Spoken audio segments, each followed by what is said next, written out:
Bien-aimé Shalom, Zamba pambola yo, ozuli bakwa kwamba biso, nanda kuna yo, na musala, pe na bafer na yo. Nangina biso te quand tu oublies là où Dieu t'a tiré, oko vivre na kata confusion. Ba te belé bien-aimé, oh ba bosa ne skan Nzambe azwa bango, ba kota kat na lolendo. Et le lendo de ça la que Nzambe a résisté mutu. Yango na memelo temo na tongo tongo, to intitulé yango la confusion. Nazo peso témoignage moko. Eza na mama moko mama wana bade ko sambela. Mama wana zo bondela mobali ya balie. Mais tant mobali ya balie bien aimé aboti mwana moko. Aboti mwana moko mobali akelukele mwasi mususu. Mais mwasi oyo akekote la mama nda kwa nganga.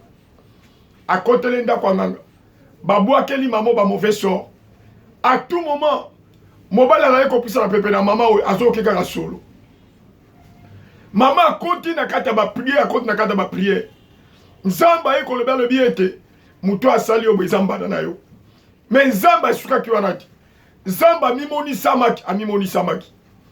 E mobali abande ko kede pa ya mwasi na eti. Akangami na mwasi amibali.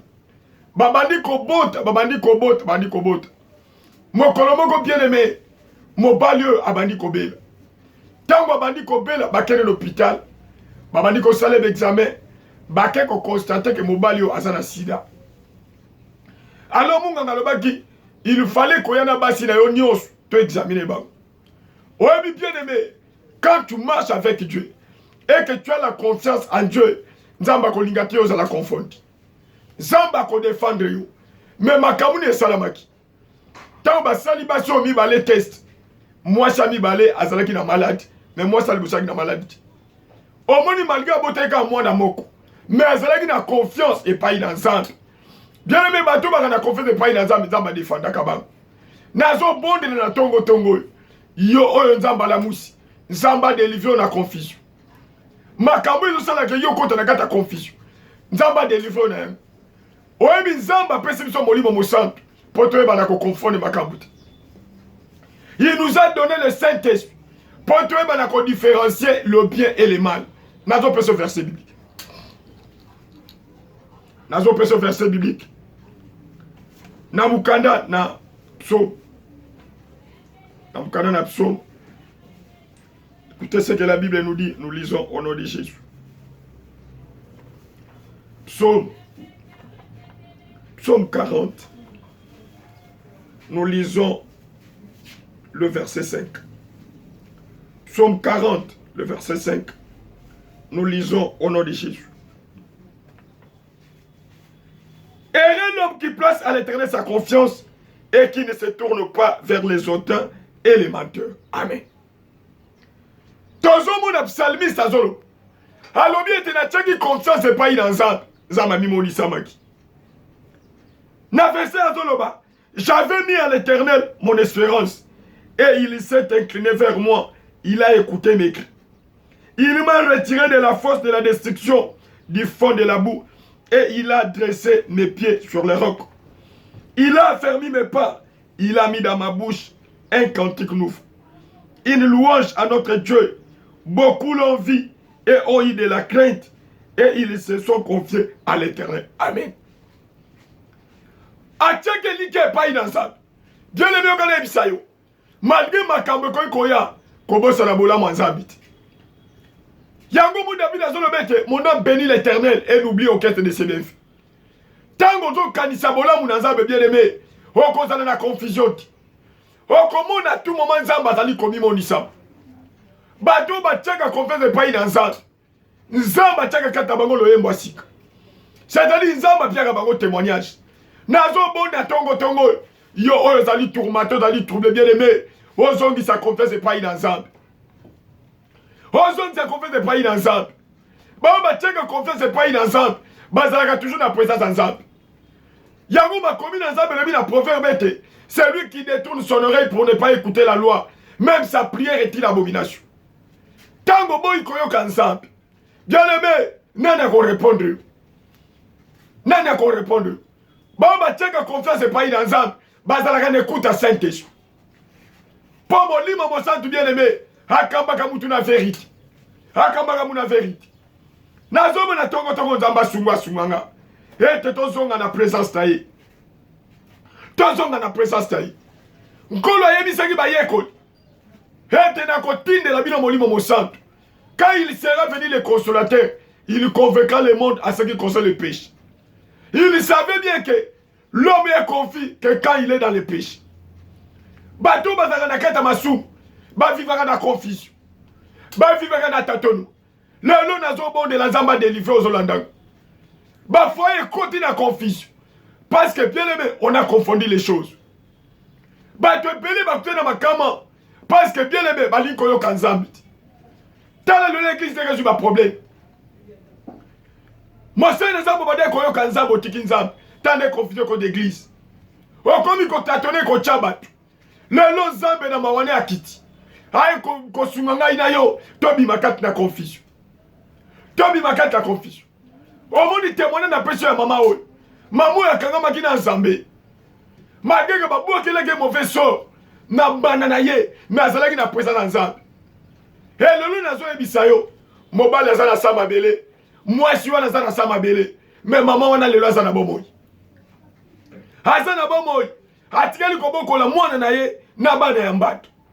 Obi bien aimé, nzamba protégaka ba oya yi. Ba onyoso bateka confiance pa ina nzamba. Nzamba batela kabango. Nzamba bundela kabango bitumba butu pe ya moi. Nazobo na tongo nzamba sunga yo. Nzamba sunga yo. Ba bateka like pa na nzamba. Bien aimé, ba mona ka nzambe ko fongola bango nzela. Parce que nzamba pesa kabango o ezali loyembo na sika. Apia ka témoignage. Psalmiste Salobi, et un homme qui place à l'éternel sa confiance. Et c'est un bon amour à tchaka confiance de pas in ensemble.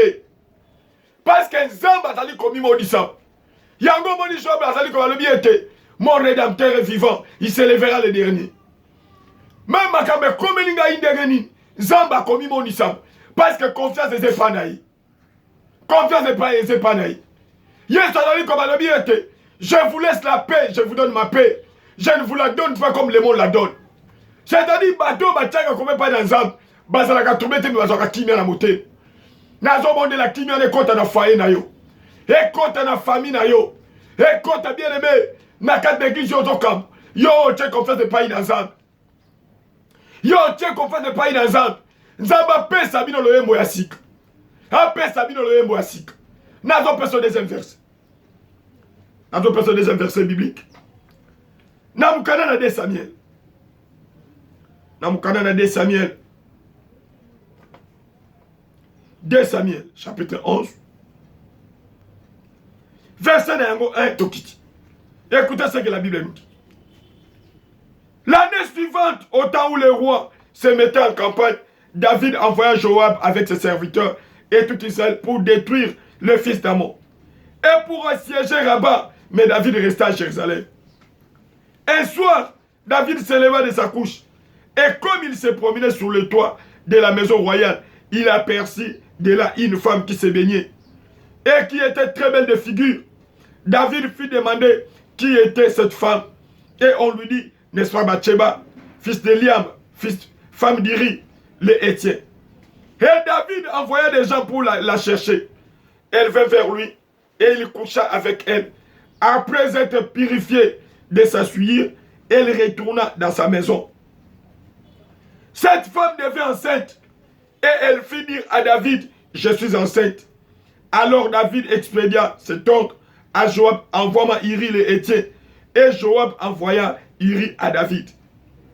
Iri s'est rendu auprès de David qui l'interrogea sur l'état de Joab, sur l'état du peuple et sur l'état de la guerre. Puis David dit à Iri, descends dans ta maison et lave tes pieds. Iri sortit de la maison royale et il fut suivi d'un présent du roi. Mais Iri se coucha à la porte de la maison royale avec tous les serviteurs de son maître et il ne descendit point dans sa maison. Alléluia. Balobi était David à la guerre. Hatini batuma kende bakende bitum. Mais atikali balobi mokola zotamba likolo ya ndako. Amoni na musika mwesi ya batazo sokola. Obi bien aimé. Tango kwe na misala nzoto okokota na confusion. Baba kwe na misala nzoto bakota na confusion. Yango yoka na ebisayo. bato bazaka na kati ya misala nzoto basepelisaka nzambe te. Basepelisaka nzambe te. Mais bato batiaka confiance epai na nzambe bango nde basepelisaka nzambe. Balobi David amoni mwasi ya bato aluli ye akwe na convoitise. Convoitise elongo wana esuki wana te abimi na mwasi ya bato abimi na ye kaka te bien-aimé acheze abomisi mobali na ye omoni lisumu moko ememi mutu na meurtre yokana yebisa yo na tongo ye oyo aya kopesa esengo akota na bomoi na yo. Peto oza na plan mabe, oza na plan mabe mpo na kosala bato mabe bien-aimé nazobondela nzambe adelivre yo. Nazobondela nzambe adelivre yo. Na tongo nzambe alingi yo, nzambe alingi yo. Nzambe alingi yo. Quand nous tombons dans les œuvres de la chair, c'est la confusion qui commence. Parce que les œuvres de la chair, c'est différent aux œuvres du Saint-Esprit. Omoni David, nzambe azuye na sima na kati ya nzambe. Akomisie mokozi. Mais David commence à confondre les choses. Abandi ko confondre makambo. Akiko bimana mwasi ya batako bimana mwasi ya bato.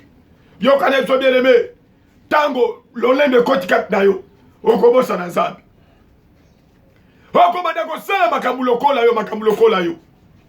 David a confondu. Mais likamni esalamaki. Mwasi ya batako mina zen. Aluki mobali na zonga po bale bakesema mobali na ye. Yo kana ebisa yo. Okobata mamutu mokobata manzambe. Nazo bondela yo sala misala cash. Obongo la motema po nzamba sunga yo. Obongo la motema nzamba lingi yo. Mais yo ka bien aimé. Malamo David ezalaki ni tango akwei azo mikiti. Aza ko mikiti. Yango makomi na nzambe lobi. Humiliez-vous sous la main puissante de Dieu et il vous élèvera autant convenable.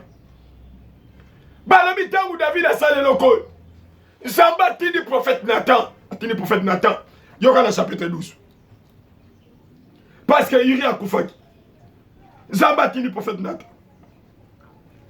L'Éternel envoya Nathan vers David et Nathan vers à lui et lui dit: il y avait dans une ville des hommes, les riches et l'autre pauvre. Le riche avait 2 brebis et 2 bœufs en très grand nombre. Le pauvre n'avait rien du tout qu'une petite brebis qu'il avait achetée. Il la nourrissait et elle grandissait chez lui avec ses enfants. Elle mangeait de son pain, buvait de sa coupe, dormait sur son sein et il la regardait comme sa fille. Un voyageur arriva chez l'homme riche et le riche n'a pas voulu toucher à ses brebis ou à ses bœufs pour préparer un repas au voyageur qui était venu chez lui. Il a pris la brebis du pauvre et l'a apprêtée pour l'homme qui était venu chez lui. La colère de David s'enflamma violemment contre cet homme et il dit à Nathan: l'Éternel est vivant, l'homme qui a fait cela mérite la mort. Et il rendra 4 brebis pour avoir commis cette action et pour avoir été sans pitié. Et Nathan dit à David: tu es cet homme-là. Ainsi parle l'Éternel Dieu d'Israël: je t'ai oint pour roi sur Israël et je t'ai délivré de la main de Saül. Je t'ai mis en possession de la maison de ton maître. J'ai placé dans ton sein les femmes de ton maître et je t'ai donné la maison d'Israël et d'Égypte. Et si cela y était peu, j'aurais encore ajouté. Pourquoi donc as-tu méprisé la parole de l'Éternel en faisant ce qui est mal à ses yeux? Tu as frappé de l'épée Iri le Héthien, tu as pris sa femme pour en faire ta femme. Et lui, tu l'as tué par l'épée de fils d'Amon. Maintenant, l'épée ne s'éloignera jamais de ta maison parce que tu m'as méprisé et parce que tu as pris la femme d'Iri le Héthien pour en faire ta femme. Ainsi parle l'Éternel: voici, je vais faire sortir de ta maison le malheur contre toi et je vais prendre sous tes yeux tes propres femmes pour les donner à un autre qui couchera avec elles à la vie de ce soleil. Car tu as agi en secret et moi je ferai cela en présence de tout Israël et à la face du soleil. David dit à Nathan: je péché contre l'Éternel. Et Nathan dit à David: l'Éternel pardonne ton péché et tu ne mourras pas, tu ne mourras point. Mais parce que tu as fait blasphémer les ennemis de l'Éternel en commettant cette action, le fils qui t'est né mourra. Amen. Omoni David azalaki un. Malgré que quoi il a dit sous. akombone giete mosika na nzambe za confusion. Bien aimé, na présent na nzambe ne mutazaka kimia. Mais mosika na nzambe ne mutazaka na kata confusion. Balobi David a mis quitté pays dans nzambe. Alobi j'ai péché contre l'Éternel. Nazo bonde la bien-aimé, le lozo lukana nindoki, mais yo moko zandoki. Makambo ekangi yo po yo moko zandoki. Talo bandaki malamu, obandaki malamu. Obandaki na molimo, lelo suki na musuni pasteur. Obandaki na molimo pasteur, lelo suki na musuni. Okomi ko chacha batu selon yo. Papa, ozala kotambusa libota selon Nzambe. Lelo tala, basi mission, baseduire yo. Okomi ko chaba na ndenge yo zokanisa. Tande mubule koti na famille. Tande ni mubule koti na église, mubule koti na mboka. Nazobo na tongo. Zambo azalaka na Nzambe na mao. Nzamba yo kisayo mao. Hakita mawane na ndaku na yo. Hakita mawane na musala na yo. Yeye atala ndenge no komi. Ozalaki tango zo sala na mulimo na Nzambe. Makambo ezo mata. Lelo lendo latio. Tala ndenge no kwe. Lelo Nzamba aye. Ete ngai na bongo la motema. Yo bongo la motema. Ete lo yembo ya sika. Yeza la partage na biso. Na kombo na Yesu. Tobondeli bongo. Amen.